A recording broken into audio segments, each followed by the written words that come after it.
जय शिवाय। बहुत सारे लोगों का ये प्रश्न है कि चेतना को कब कहाँ केंद्रित रखना चाहिए और चेतना कितनी कितनी जगह केंद्रित हो सकती है ना। किस कब कब कब कैसे डिसाइड करें, कब कैसे ये उस बात का निर्णय लें कि चेतना यहाँ होनी चाहिए, वहां होनी चाहिए, कहाँ होनी चाहिए चेतना। तो इस चेतना के केंद्र के आधार पर पहले तो दो कैटेगरीज हैं, दो तरह के ग्रुप में हम लोगों को डिवाइड कर सकते हैं।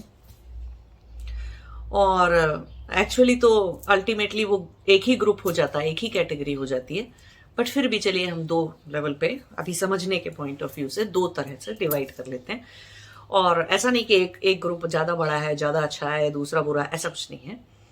फिर भी थोड़ा सा समझने के लिए हम पहला ग्रुप जो डिस्कस करेंगे, जिनकी चेतना देह में रहती है। ठीक है, ज्यादातर टाइम की चेतना देह में रहती है। तो अब देह में क्या होगा? भूख लगेगी, नींद आएगी, आलस आएगा देह से, है ना, या कहीं पे क्या बोलते हैं सेक्सुअल अर्ज उठेगी, है ना आपके अंदर, या आपको कहीं पे शरीर में दर्द होगा, बीमारी होगी, कोई कुछ भी होगा, तो देह में चेतना आएगी। लेकिन कुछ लोगों की चेतना इतनी देह से जुड़ी रहती है कि उनको कोई भी बात समझाओ तो वो सिर्फ उसमें यही देखते हैं कि मेरी देह का क्या फायदा है इसमें शरीर से क्या फायदा होगा, मुझे शरीर से क्या मिलेगा, शरीर से क्या जाएगा, बस शरीर के लॉस, शरीर के गेन, उतने में ही सारी बात समझ में आती है। उनके जो किसी के अच्छा या बुरा होने की जो आइडियाज हैं दिमाग में, जो थ्योरीज हैं दिमाग में, वो भी किससे जुड़ी हुई हैं? देह से जुड़ी हुई हैं।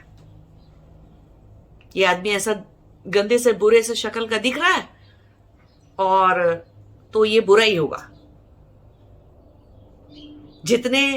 लेकिन अब आप इस बात को सोच के देखो कि जितने लोग मूवीज में विलेन बनते हैं, ठीक है, और रेपिस्ट हैं, चोर हैं, और कुछ तो गंदे क्राइम करने वाले विलेन बने हुए हैं, वो एक्चुअल में लाइफ में, जीवन में बहुत अच्छे लोग भी होते हैं।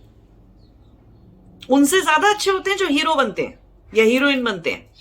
मेन एक्टर जो एक्ट्रेस होते हैं उसके कंपैरिजन में वो आचरण में, व्यवहार में, बुद्धि में ज्यादा सुलझे हुए, ज्यादा सीधे, ज्यादा अच्छे लोग होते हैं। ऐसा बहुत सारी बात देखने में आएगा।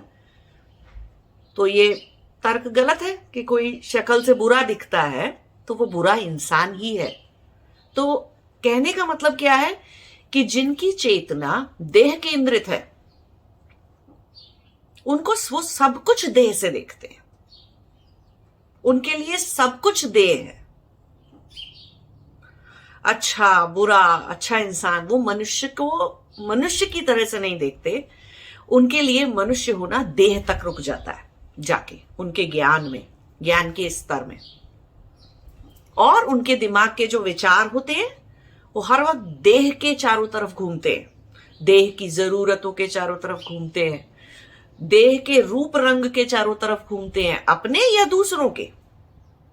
मैटर नहीं करता है कि अपने ही बारे में सोच रहे हो, दूसरों की देह रूप रंग के बारे में भी सोचते रह सकते हैं।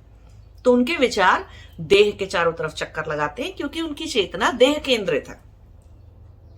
अब दूसरे कैटेगरी के लोग आते हैं जिनके अंदर चित्तवृत्ति बिगड़ बिगड़ के बहुत सारे इमोशन और बहुत सारी भावनाएं बना चुकी है।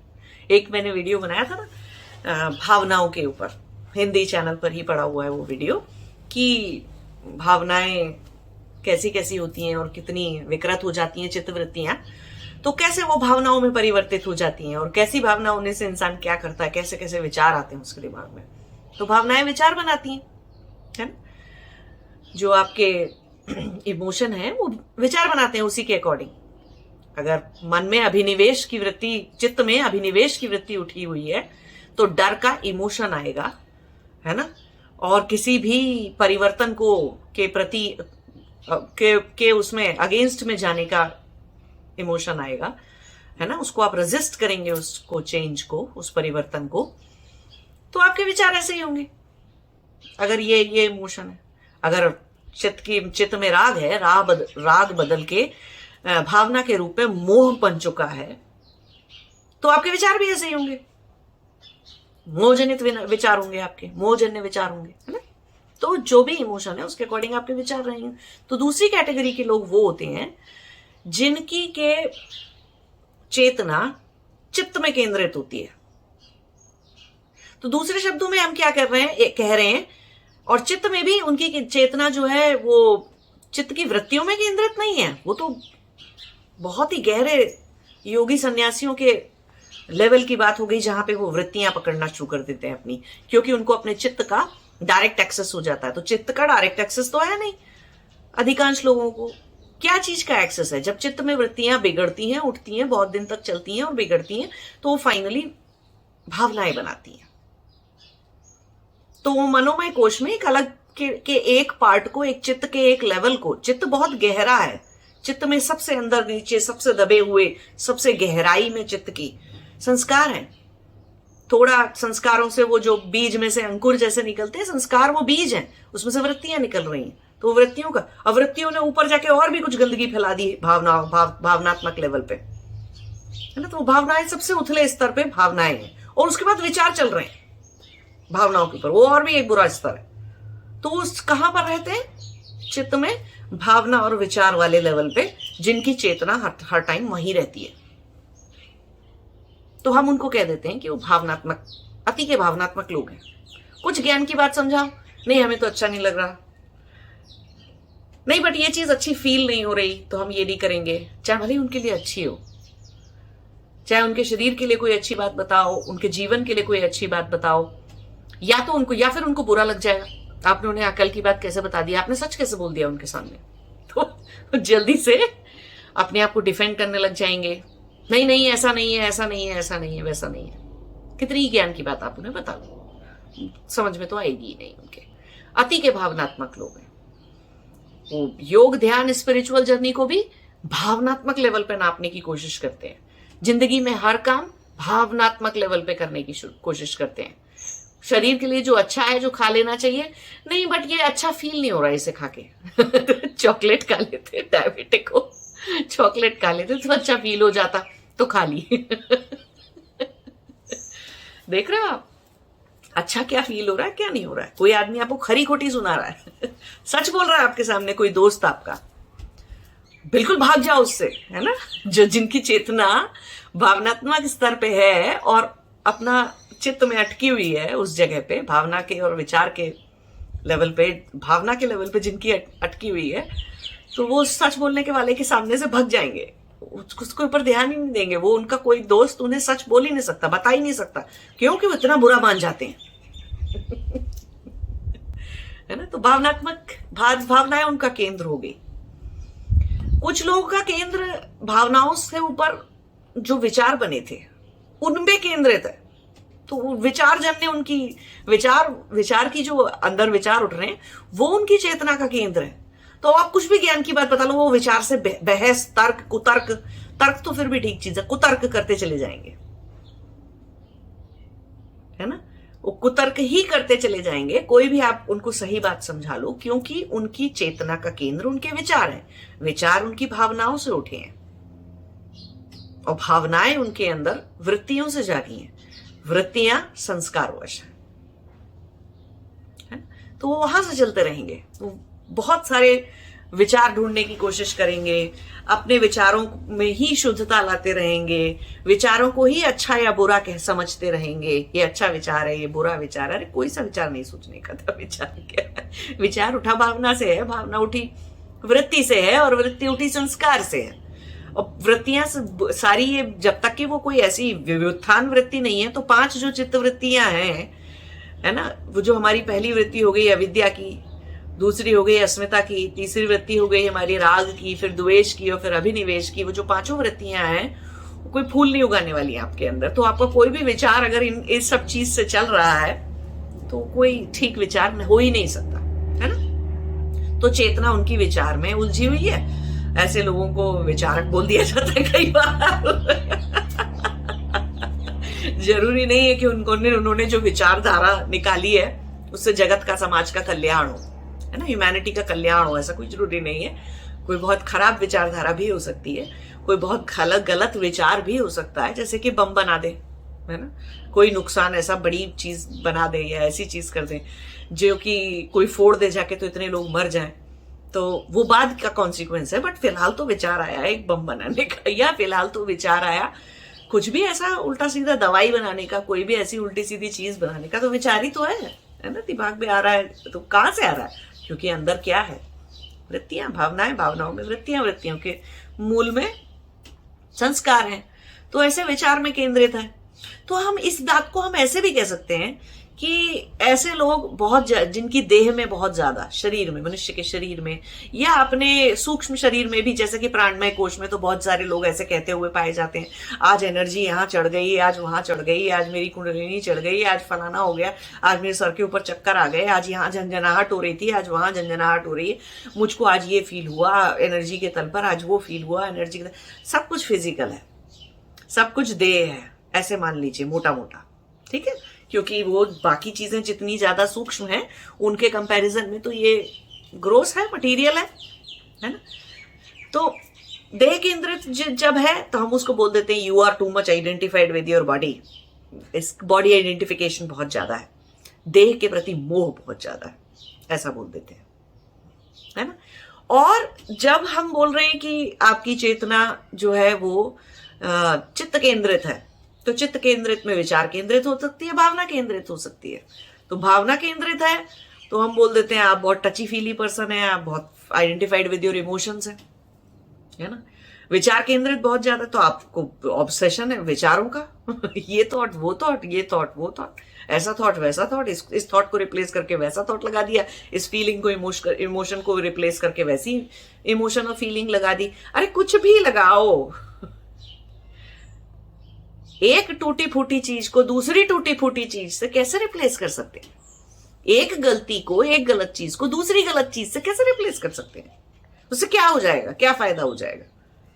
कोई फायदा नहीं हो जाता उससे। तो वो ऐसे चित्त में रह सकती है कि, तो हम बोल देते हैं इमोशन आइडेंटिफाइड हो, या बहुत ही ज्यादा थॉट से तुम्हारा आइडेंटिफिकेशन है, ऑब्सेशन है, पैशन है, या फिजिकली आइडेंटिफाइड हो, फिजिकल बॉडी से आइडेंटिफाइड हो, तो तुम्हारा बहुत ज्यादा फिजिकल बॉडी से आइडेंटिफिकेशन है, अटैचमेंट है, ऑब्सेशन है, पैशन है, मोह है। ऐसे दूसरे शब्दों में ऐसे बोल सकते हैं कि मोह आपका, जुड़ाव आपका, कनेक्शन आपका।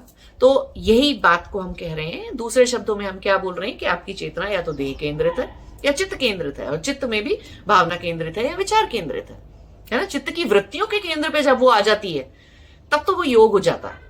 तो वहां तक वो तो बहुत वैराग्य की, परावैराग्य हो जाने की एक सीरियस स्थिति है, जहां पर की चित्त केंद्रित चेतना हो जाती है। तो वृत्ति शुरू होने से पहले, वृत्ति उठने से पहले, इससे पहले कि वो भावना बनाए, इससे पहले कि वो विचार बनाए, हम वहीं पर उसे पकड़ लेते हैं। तो वो तो परावैरागियों का काम है। परावैरागी जो योगी हो जाते हैं, उतना सीरियस लेवल का काम है, तो वहां की तो हम बात ही नहीं कर रहे। तो चित्त केंद्रित भी नहीं होती है चेतना।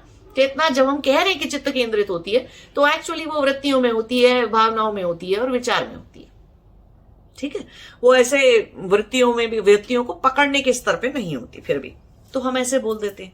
अब अगर चेतना ये यहां इस जगह से केंद्रित हो जाती है, तो फिर चेतना होनी कहां चाहिए? सही जगह क्या है चेतना की?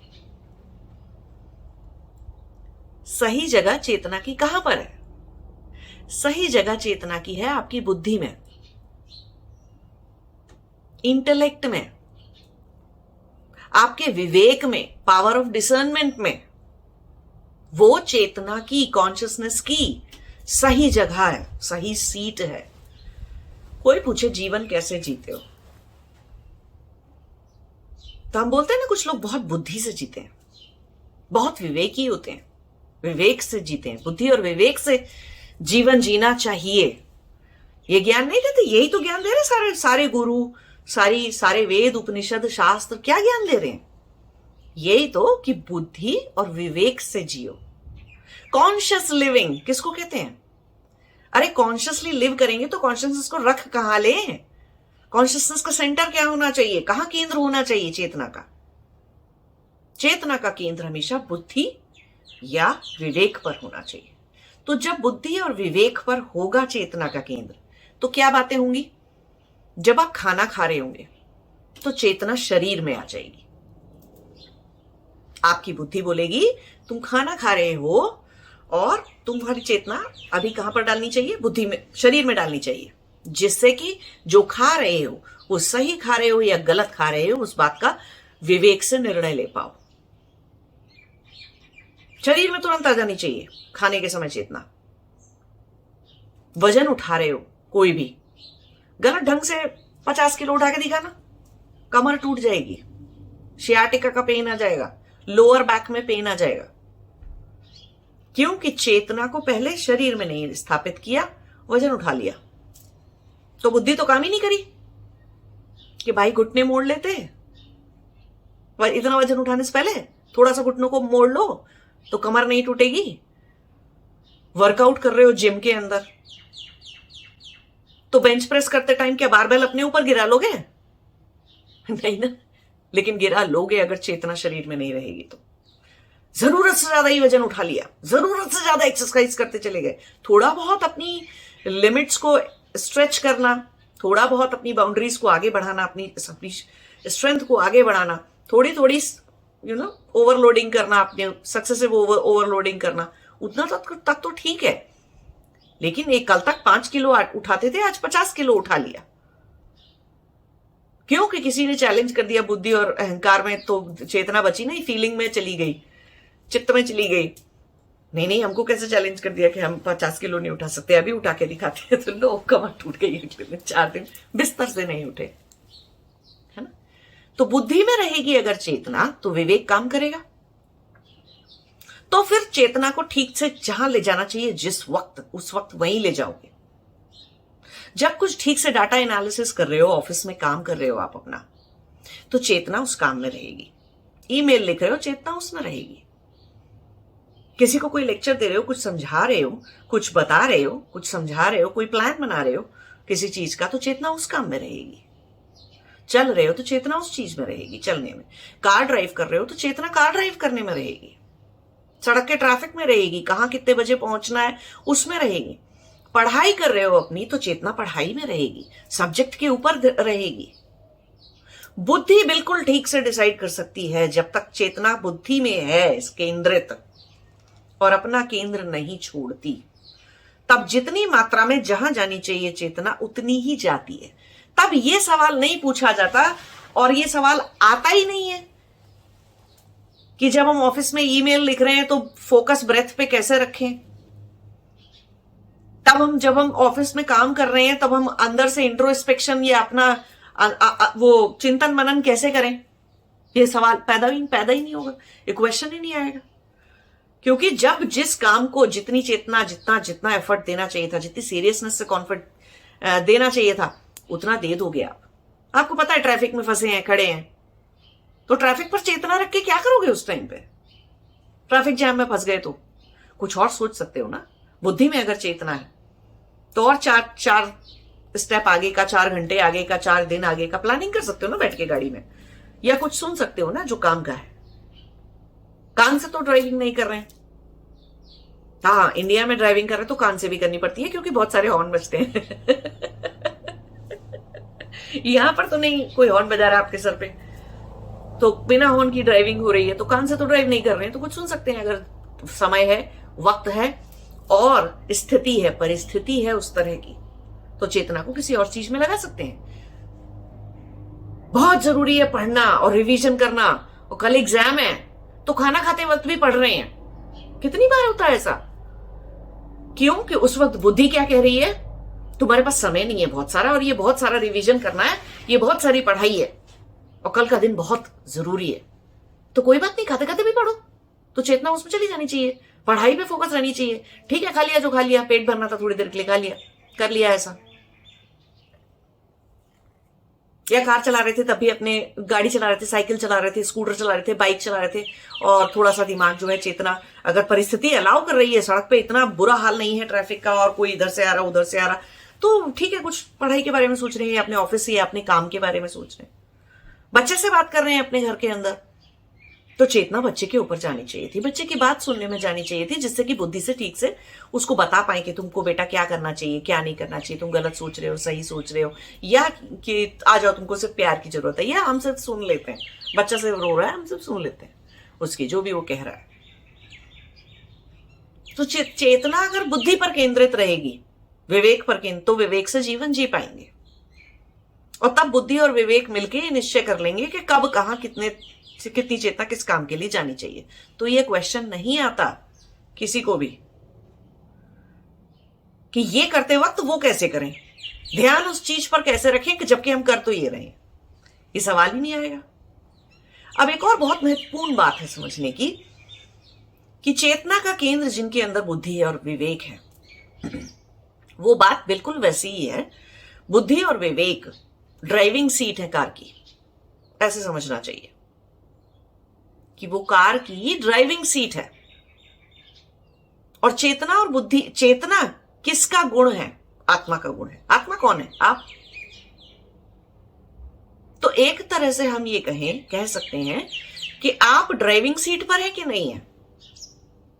आपकी चेतना बुद्धि में है या नहीं है, विवेक में है या नहीं है, उस बात को हम कैसे और समझ सकते हैं, क्योंकि वो चेतना आप ही का गुण है।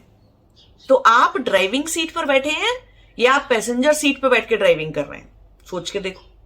कितने सारे लोग, जो लोग गाड़ी चलाते हैं, उनकी इन जनरल थोड़ी सी आदत हो जाती है कि उनको पैसेंजर सीट पर भी बैठा दो तो भी बोलते रहेंगे, देखना देखना वो गाड़ी आ रही है, देखो अभी यहां से राइट लेना था, अरे धीरे चलाओ, अरे उसके ऊपर मत चलाओ, डिवाइडर के ऊपर मत चलाओ, लेन की मार्किंग के ऊपर मत चलाओ, कुछ कुछ बोलते रहेंगे बगल में बैठ के, या धीरे चलाओ, या आप इतनी धीरे क्यों चला रहे हो, तेज चलाओ।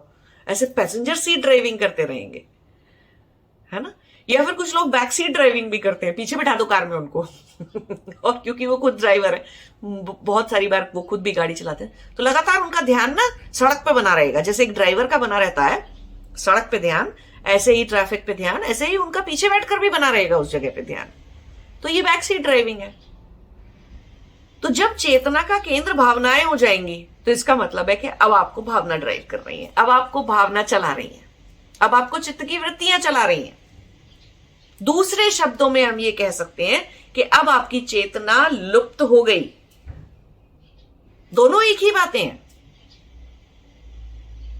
चेतना जब अपने केंद्र पे से हटती है, मतलब कि जब वो बुद्धि पर से हटती है, विवेक पर से हटती है चेतना, तो दूसरे शब्दों में उसको कहा जाता है कि अब आप कॉन्शियस लिविंग नहीं कर रहे, अब आप अपनी वृत्तियों से चल रहे हैं या आप अपनी देह की चीजों से चल रहे हैं, देह से चल रहे हैं जीवन में। तो जीवन कैसे जिया जाता है? देह केंद्रित होकर जिया जाता है क्या? नहीं। देह केंद्रित होकर जो जिएंगे वो आज नहीं तो कल बहुत सारा खराब कर्मा बना लेंगे, है ना। किसी के साथ जबरदस्ती भी कर सकते हैं, सारा टाइम सिर्फ देह को सजाते संवारते और मजबूत बनाते रहेंगे, बुद्धि को निखारने का या बुद्धि में क्या गलत ज्ञान घुसा हुआ उसके ऊपर उनका ध्यान ही नहीं जा रहा। उनकी ड्राइविंग सीट बॉडी है, फिजिकल बॉडी है उनकी ड्राइविंग सीट पे फिजिकल बॉडी बैठी हुई है जिसमें कोई चेतना अपनी खुद की कोई चीज होती नहीं है, जड़ है वो। तो किसी जड़ चीज को ड्राइविंग सीट पे बिठा दिया, बजाय खुद चेतन होकर खुद चेतना लेकर खुद वहां बैठने के ड्राइविंग सीट पे बॉडी बैठी हुई है। अब सोचो बॉडी ड्राइव कर रही तो कैसा ड्राइव हो है ना। और अगर वृत्तियां बिठा दी तो और ही कल्याण हो गया फिर तो वृत्तियां और भावनाएं और विचार, ये सब चीजों से लाइफ जी जा रही है, तो हम फिर बोल देते हैं कि आप तो कॉन्शियस ही नहीं हो, आप तो चेतन नहीं हो, क्योंकि आप वृत्तियों से ड्रिवन हो। तो जब चेतना सिर्फ बुद्धि और विवेक पर रहती है तभी हम कहते हैं कि वो कॉन्शियस लिविंग है। उसी को हम कहते हैं चेतन होकर जीना है। ये चेतना से जीना है, चेतना को बढ़ाना है। अब चेतना बढ़ती कैसे, दूसरा क्वेश्चन आता है। या चेतना अभी ऐसे छोटी सी है, वो एक्सपैंड कैसे होती है? या इन अदर वर्ड्स हम बोल सकते हैं कि एवोल्यूशन कैसे होता है, स्पिरिचुअल एवोल्यूशन। जब चेतना बुद्धि पर रहेगी तो बुद्धि में क्या गलत है और क्या सही, कहां ज्ञान गलत है कहां ज्ञान सही, उस बात पर ध्यान जाएगा। जब चेतना खुद ड्राइविंग करेगी तो चेतना को पता चलेगा, गलतियां करेगी, है ना, और ये भी मानेगी कि गलती किसी और की नहीं है, मेरी है। ड्राइविंग सीट पर तो मैं हूं ना, तो खुद की गलती मानेगी, खुद को पूरी तरह से अपनी यात्रा के लिए अपनी जीवन की यात्रा के लिए, अपनी अध्यात्म की यात्रा के लिए अपने आप को पूरी तरह से रिस्पॉन्सिबल, पूरी तरह से जिम्मेदार समझेगी कि मेरी जिम्मेदारी है मेरा जीवन, मेरी जिम्मेदारी है मेरी अध्यात्म की यात्रा, मेरी जिम्मेदारी है मेरी पढ़ाई, मेरा करियर, मेरी जिम्मेदारी है मेरे सारे दायित्व जो परिवारी जनों की तरफ है, अपने बच्चे की तरफ, अपनी पत्नी पति, अपनी सास ससुर, अपने माँ बाप माता पिता, किसी के भी प्रति हैं। मेरा दायित्व है, मेरे कुछ दायित्व हैं समाज के प्रति जिसमें मैं रहता हूं या मैं रहती हूं, है ना। तो अपने दायित्व को समझेगी। कभी कोई ड्राइविंग सीट पर बैठा होगा, तभी तो वो ये एक सवाल पूछ सकता है ना, तभी तो उसके मन में ये प्रश्न आएगा ना कि मुझे जाना कहाँ है, कितना समय है जाने के लिए, कितने समय में जाना है, और मुझे जाना कहाँ है, और मैं कैसे, किस रास्ते से चला जाऊं। तो अब मुझे रास्ता कौन बताएगा? कोई गुरु, कोई टीचर, कोई दोस्त, कोई परिवारीजन, कोई दादा दादी, नाना नानी, कोई रास्ता बताएगा मुझे? किससे पूछ लूं? सही व्यक्ति से पूछ लूं रास्ता, है ना। तो ये सारे प्रश्न, ये सारे सवाल तभी तो आते हैं, तभी तो उठते हैं जब आप ड्राइविंग सीट पर हैं। ये सारे सवाल तब नहीं आते और उन लोगों को नहीं आते कि कहां जा रहे हैं, क्या कर रहे हैं, क्या हो रहा है। एक जीवन को, मनुष्य जीवन को पूर्णता से देख पाने की दृष्टि उनके पास नहीं आती, जो कि जिनकी चेतना देह केंद्रित है, या जिनकी चेतना चित्त केंद्रित, भावना केंद्रित, चित्तवृत्ति केंद्रित या भावना केंद्रित और विचार केंद्रित है।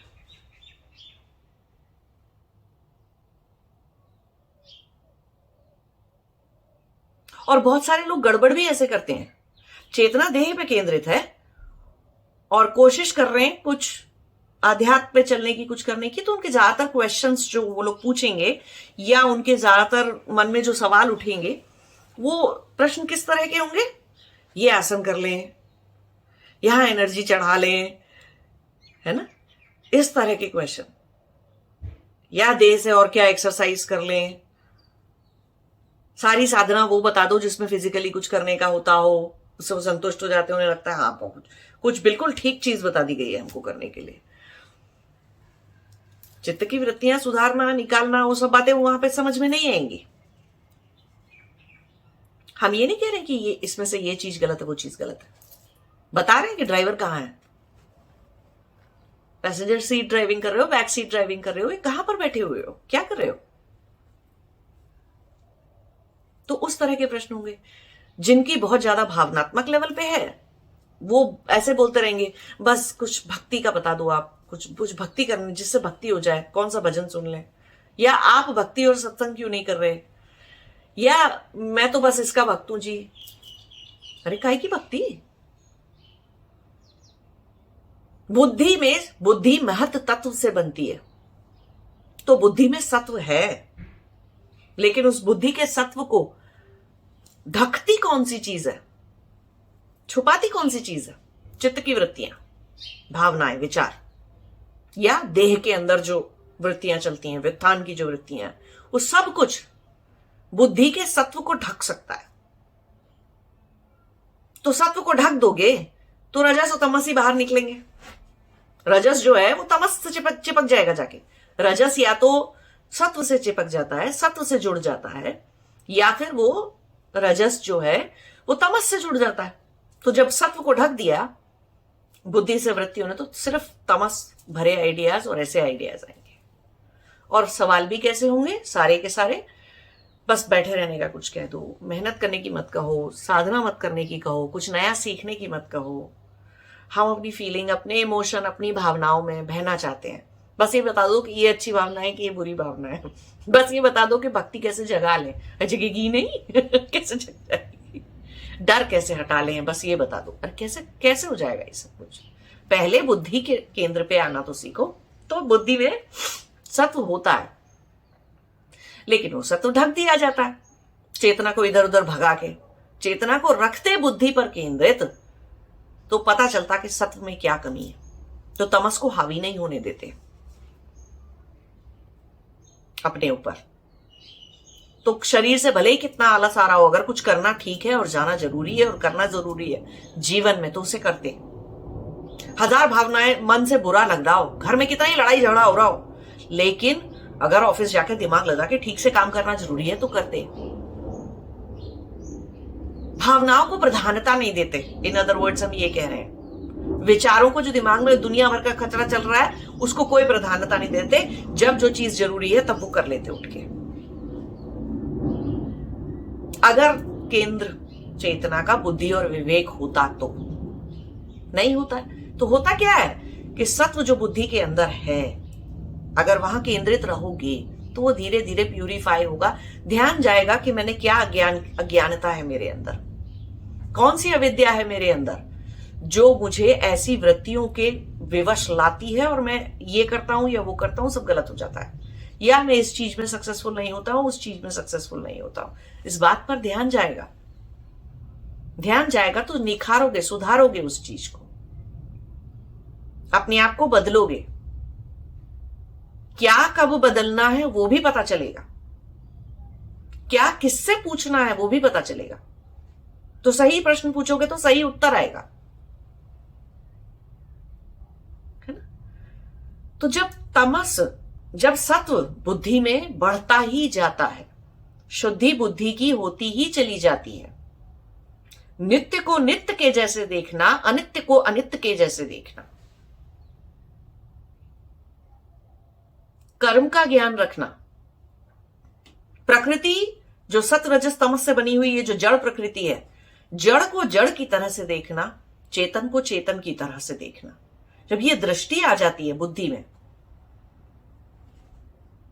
जब चेतना, तब चेतना निखरती है, एवोल्यूशन होता है, उसको हम एवोल्यूशन कहते हैं। तो चेतना एक्सपैंड होती है ऐसे, ठीक है।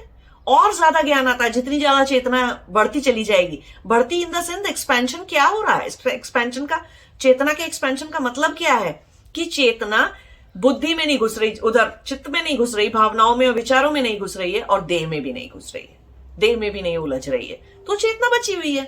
सारी की सारी चेतना आपके पास है। मैंने एक बार आपको एक वीडियो में समझाया ना कि जितनी एक समाधि लगाने के लिए चेतना चाहिए होती है, पूरी चेतना है आपके पास, बट वो यहां वहां आप भेज देते हो 40 जगह उसको एक्सकर्शन करने के लिए, है ना, विचरण करने के लिए आपकी चेतना जाती रहती है, और गाड़ी फिर भी चलती रहती है। तो जब बुद्धि में सत्व है, सत्व जब बढ़ेगा, चेतना का स्वरूप प्रबल हो जाएगा, चेतना और प्रबल हो जाएगी और एक्सपैंड हो जाएगी, तब क्या होगा, ज्ञान होगा। ज्ञान से भक्ति जागेगी, भक्ति से समर्पण जागेगा।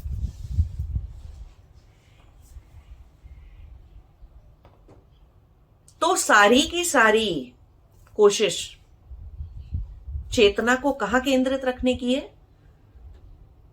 हम जितनी ये प्रैक्टिसेस बोलते हैं, माइंडफुलनेस प्रैक्टिस, विपासना, ये वो सारी दुनिया भर के आसन, प्राणायाम, सब चीजें, भैया चित्त वृत्ति कम कर लो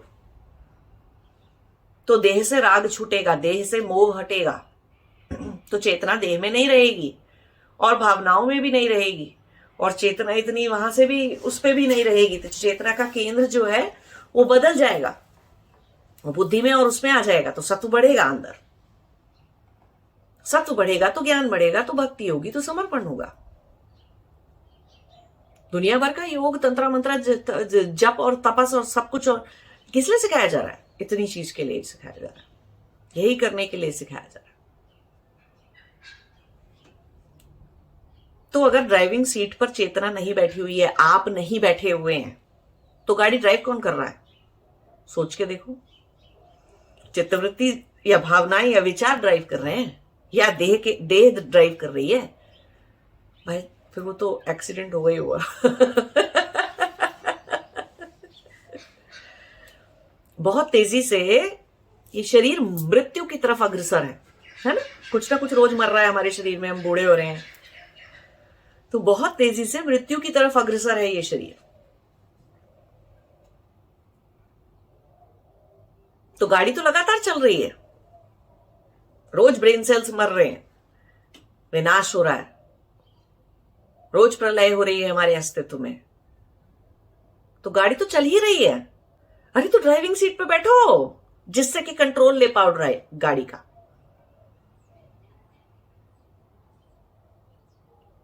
कंट्रोल ले लोगे, और ये सब कुछ करना क्यों जरूरी है? इससे अपने लिए दुख ना बनाओ। अरे मुक्ति मोक्ष छोड़ दो, मुक्ति मोक्ष का गोल बाद की बात है। जब वैराग्य और परावैराग्य हो जाएगा तो इस तरह के ना तो प्रश्न बचेंगे और ना ही मुक्ति मोक्ष का कुछ कोई ऐसा गोल और लक्ष्य बनाने में या नहीं बनने में कोई, वो सब बाद की बात है। पहली बात तो ये है कि अपने लिए दुख तो ना बनाओ। शरीर से ही जीते जाओगे, शरीर से ही राग मोह बढ़ाते चले जाओगे तो मृत्यु का भय सबसे ज्यादा होगा उन लोगों के अंदर जिनकी चेतना जितनी ज्यादा देह केंद्रित रहती है। उनको बीमारी का, मृत्यु का मोह सबसे ज्यादा होता है। सबसे ज्यादा डरे हुए लोग होते हैं वो मेरी, और सबसे ज्यादा दुखी होते हैं जब वो बुढ़े होने लगते हैं, क्योंकि अब उतने सुंदर नहीं दिखते, देह केंद्रित थी ना। मान लीजिए शक्ल पे कुछ हो गया, कोई किसी लोगों को, कुछ लोगों को सफेद निशान पड़ जाता है, दाग हो जाता है, या कोई एक्सीडेंट हो गया, या कोई चीज हो गई, तो इतने टूट गए अंदर से, मन से इतने मर गए, क्योंकि अब तो शरीर वैसा नहीं दिख रहा जैसा दिखता था। ये सारी जो एडवर्टाइजमेंट आप देखते हो, जो क्या है वो, झुर्रियां हटाने के एंटी रिंकल क्रीम जितनी आती हैं, है ना, वो सारी चीजें सब अपने ऊपर थोप लोगे, पोत लोगे, कुछ भी कर लो, बुढ़े तो होंगे, झुर्रियां तो आएंगी। देह है, बीमार भी पड़ेगी और मरेगी भी और रोगी भी होगी। देह की तो नियति ही ये है। और बुढ़ापा भी आएगा तो बुढ़ापे में उतने सुंदर नहीं दिखोगे, दांत भी टूटेंगे, आंखों से दिखना भी कम हो जाएगा, चाहे समाधि लग जाए चाहे नहीं लगे। शरीर के साथ तो सबके यही होने वाला है। हाँ, समाधि प्राप्त व्यक्ति इस बात से दुख नहीं मनाएगा, उसको कोई दुख नहीं आने वाला कि मेरी बॉडी बुढ़ी हो रही है और मेरा शरीर जो है वो अब उसमें उतनी ताकत नहीं रही, खाना पचाने की उतनी शक्ति नहीं रही, अब ये हो जाता है, वो हो जाता है, जल्दी से ठीक नहीं होता, और सब जितनी भी चीजें हैं वो एक योगी को बड़े आराम से एक्सेप्टेबल होती हैं। वो उनसे दुख नहीं मनाता। जब शरीर में रोग लगे, कमजोरी आए, बुढ़ापा आए, उस चीज से दुख नहीं मनाता योगी। उसको पता है ये देह की नियति है, ये होगा ही, ज्ञान है ना उसके अंदर, तो वो समर्पित है। ठीक है, होगा होगा, कर रहे हैं जो कर रहे हैं, जो करना है जरूरी है वो तो करेंगे ही, चाहे दर्द हो, चाहे हाथ कट जाए, पैर कट जाए, कुछ भी हो जाए, तो उसको योगी को पता है मैं तो मैं हूं। शरीर के अंग भंग हो जाने से, कट जाने से, या कुछ निकल जाने से, या कुछ भी हो जाने से मुझे दुख नहीं आएगा। तो देह में केंद्रित चेतना इस तरह की सफरिंग, इस तरह का दुख, जिसको हम आदि भौतिक दुख भी कहते हैं, उसको क्रिएट करेगी, उसको बनाएगी। वो बहुत गहरा होता है, बहुत भयंकर होता है वो। मैंने कई सारे ऐसे लेडीज और कई सारे ऐसे आदमी देखे हैं जो कि एक्चुअल में अपनी बहुत ही ज्यादा अपना चेहरा छुपाते फिरते हैं, क्योंकि उनके चेहरे में कोई दाग लग गया, कट लग गया, या कोई चीज हो गई। अरे लग गया तो लग गया, वो तो हो गया तो हो गया। अब कोई मेरी गाड़ी पे डेंट लग गया तो क्या मैं गाड़ी चला के जाऊंगी जहां जाना है जाऊंगी, या उस डेंट को के ऊपर कोई उल्टी सीधी लेपा पोती करूंगी, या तो ठीक करा के ठीक हो सकता होगा, नहीं हो सकता होगा तो ऐसे ही चलेगी गाड़ी। गाड़ी है, ऐसे ही ये शरीर है। ये शरीर मैं नहीं है, ये शरीर आप नहीं हो। तो ये ऐसे इस तरह का आदि भौतिक दुख बनेगा। जो चित्त में भावनाएं और उनके ऊपर है, उनके अंदर आध्यात्मिक दुख बनेगा, बहुत ही ज्यादा भयंकर आध्यात्मिक दुख होगा, क्योंकि वो अध्यात्म के बिल्कुल उल्टे जा रहे हैं। चित्त की वृत्तियों को और गहरा और गहरा और गहरा बनाए ही चले जा रहे हैं। जितनी भावनात्मक मोह है तो मोह की प्रैक्टिस किए जा रहे हैं, डर है तो डर की प्रैक्टिस किए जा रहे हैं, तो वो चित्तवृत्ति और दृढ़ हुई चली जा रही है। चित्तवृत्तियां दृढ़ बनाओगे तो मन से इतने बीमार हो जाओगे, मन रोगी हो जाएगा, हर तरह के मनोदैहिक रोग हो जाएंगे, साइकोसोमैटिक डिसीजेस हो जाएंगी, हर तरह के मनोरोग आपके अंदर व्याप्त हो जाएंगे। सब कुछ दुख ही दुख लगने लगेगा। संसार में कुछ अच्छा, कुछ ठीक, कुछ बढ़िया, ठीक ठाक कुछ दिखेगा ही नहीं। हर बात सिर्फ दुख का कारण बनेगी, या जितनी बातें दुख का कारण बन गई अब उनके आगे और कुछ अच्छा दिखेगा ही नहीं। तो मन से बीमार हो जाओगे, तन से नहीं उतने होगे लेकिन मन से हो जाओगे। और मन की बीमारियों को अगर गहरा दो, ज्यादा समय तक, ज्यादा लंबे समय तक चलने दो, तो वो शरीर में भी आती हैं, क्योंकि मन से शरीर बना है। स्वस्थ मन के पास स्वस्थ शरीर होता है, बीमार मन के पास बीमार शरीर होता है। सीधा सा हिसाब है। तो आध्यात्मिक दुख बहुत बन जाएंगे। ठीक है, तो ध्यान दीजिए इन सब बातों के ऊपर कि आप ड्राइविंग सीट पे बैठे हैं कि नहीं बैठे हैं। आप ही चला रहे हैं, चेतनापूर्ण जीवन जी रहे हैं। चेतना से जीना क्या है कि चेतना बुद्धि और विवेक पर केंद्रित हो। इसी बात को हम कह देते हैं कि चित्तवृत्तियों ने हाईजैक कर लिया आपकी कॉन्शियसनेस। आप चित्तवृत्ति ड्रिवन हो, या बॉडी ने आपकी कॉन्शियसनेस को हाईजैक कर लिया तो आप बॉडी ड्रिवन हो। इन अदर वर्ड्स हम दूसरे शब्दों में क्या बोल देते हैं कि आपका बॉडी से बहुत आइडेंटिफिकेशन है, आपका माइंड से बहुत है, आपका अपने विचार मतलब कि थ्योरीज और आइडियोलॉजी से बहुत ज्यादा आइडेंटिफिकेशन है, या आपका अपनी फीलिंग्स से बहुत आइडेंटिफिकेशन है। भाई कोई भी आइडेंटिफिकेशन क्यों रखने का है? पैसेंजर सीट ड्राइविंग करनी क्यों है? बैक सीट ड्राइविंग करनी क्यों है? अपनी ड्राइवर की सीट खाली पड़ी है, उस पर बैठो। आप नहीं बैठोगे तो कोई और बैठेगा। वो कोई और जब समाज से उठ के, परिवार से उठ के कोई और होता है, उस अवस्था को, उस स्थिति को हम कहते हैं कि शोषण हो रहा है। तो तुम काहे अपनी सीट से हट गए? क्यों अपनी ही कार की ड्राइविंग सीट तुमने छोड़ दी? वही अवस्था है, इसको हम बंधन भी कह देते हैं दूसरे शब्दों में। शोषण, बंधन। शोषण जरूरी थोड़ी है कोई सिर्फ शारीरिक होता है, मानसिक शोषण कितने लोगों का हो रहा है शादीशुदा होने के बाद। है ना? शादी ब्याह हो जाने से, ससुराल और अपने सब इस तरह के लोग मिल जाने से, बच्चे हो जाने से कितने लोगों का मानसिक शोषण हो रहा है, क्यों ड्राइविंग सीट पे नहीं बैठे। है ना? तो कितने लोग बंधन में आ गए। बंधन क्या है?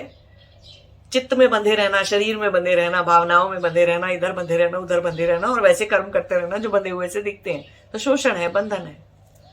तो कोई और बैठ जाएगा आपकी ड्राइविंग सीट पे अगर आप नहीं बैठोगे, क्योंकि आप बैठोगे तो आपको यह पता रहेगा मुझे कहां जाना है। कोई और बैठ गया समाज में से उठ के या परिवार में से उठ के, कोई और बैठ गया उस ड्राइविंग सीट के ऊपर, तो वो जहां जाना चाहता है आपको वहां ले जाएगा। तो आपकी जीवन यात्रा तो दूसरे के हिसाब से जी लिया आपने जीवन। इसी चीज को हम कहते हैं कि मैं तो दूसरों के लिए जी रहा था, मैं तो दूसरों के लिए जी रही थी, हमेशा अपना पूरा जिंदगी मैंने उनको दे दी, इनको दे दी। अरे किसी को नहीं दे दी तुमने, तुम मूर्ख थे जो तुम्हें रहना चाहिए था अपनी ड्राइविंग सीट पर, और तुम वहां पर थे नहीं। कोई दान नहीं किया। इस चीज को भगवान या कर्म के हिसाब से देखा जाएगा तो कोई दान नहीं कहलाएगा कि आपने अपना जीवन का दान दे दिया। हाँ, बहुत बड़े संत मुनि महर्षि और जब उठ के दान कर देते हैं जीवन, वो एक अलग अवस्था है, वो एक अलग जगह से करते हैं। ठीक है, उन्होंने उस जगह पे सिर्फ आत्मा बन के खुद नहीं बैठा होता, उन्होंने परमात्मा उतार के बैठा लिया होता है अपने उस ड्राइविंग सीट के ऊपर, कि परमात्मा जहां कहेगा, जैसा कहेगा, जब कोई जो कहेगा होता रहेगा, हम तो क्वेश्चन ही नहीं कर रहे हो। ठीक, तो वो एक अलग स्थिति है, वो एक अलग चीज है। लेकिन अगर संसार में से उठ के कोई दूसरा अज्ञानी उठ के आपकी ड्राइविंग सीट पे बैठ गया, जो खुद कोई महापुरुष नहीं है, संत नहीं है, कोई नहीं है, और बल्कि खुद ही वृत्तियों से घिरा अनजान और अज्ञानी इंसान है, मनुष्य है कोई दूसरा, कहां ले जाएगा आपको? आप लेफ्ट के गड्ढे में गिरते, वो राइट के गड्ढे में गिरा देगा आपको। है ना? या आप शायद खुद ड्राइविंग सीट पे बैठे हो तो गड्ढे बचा लेते। अब दूसरे वाले जो गिराएगा उसमें तो गिरना ही पड़ेगा, चॉइस ही कहां है आपके पास? तो किसको बिठा रखा है समाज में से उठा के, परिवार में से उठा के उस ड्राइविंग सीट पे, जहां आपको खुद बैठने का कॉन्फिडेंस नहीं है, अपनी बुद्धि, अपने विवेक पर बैठने का कॉन्फिडेंस नहीं है। क्यों नहीं बैठ रहे? क्योंकि भावनाओं में रहते हैं, विचारों में रहते हैं, या देह में रहते हैं। तो सोचिए इन सब बातों को कि चेतना का केंद्र कब कहां होता है, तो किस तरह के प्रश्न आते हैं, और जब किस तरह के प्रश्न उठते हैं, अपने अंदर उठते हुए प्रश्नों से ही कई बार ये पता चल जाता है जरूर हमारी चेतना हाईजैक हो गई। है ना? बुद्धि में रहती है तो सिर्फ सॉल्यूशन की बात करता है इंसान, कि ठीक है ये प्रॉब्लम तो हो गई, हमने आपको बता दी, ये बताओ सोल्यूशन क्या है, और काम भी करता है उस चीज के ऊपर, सीरियस होता है वो लाइफ के अंदर। ऐसे नहीं कि बस रो दिया गा दिया और आ गए, अब कोई मतलब नहीं सोल्यूशन क्या है मुसीबत का। तो सोचिए विचारिए इन चीजों को और देखिए कि आपकी चेतना का केंद्र है कहाँ, और चेतना के केंद्र से मतलब क्या है उस बात का, है ना। नमस्ते, जय शिवाय।